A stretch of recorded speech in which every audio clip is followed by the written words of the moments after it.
12 মাসে 13 পার্বণ দ্বারা উৎসবমুখর বাঙালি জাতির মৌলিক পরিচয় ফুটে ওঠে। হিন্দুদের ব্রত আচার অনুষ্ঠানের আধিক্যের কথা বিচার বিবেচনা করে এরূপ প্রবাদের সৃষ্টি হয়েছে। বার, তিথি, মাস ও ঋতুভিত্তিক এসব পার্বণের উদ্ভবের পিছনে প্রাকৃতিক ও দৈব শক্তির কল্পনা আছে।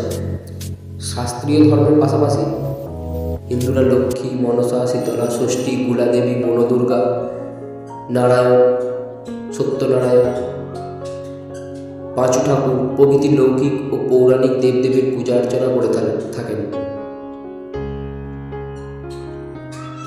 আবার হিন্দু মুসলিম উভয় সম্প্রদায় সত্যনারায়ণ বা সত্যপীর, ওলাবিবি, শীতলা প্রভৃতি পালন করে।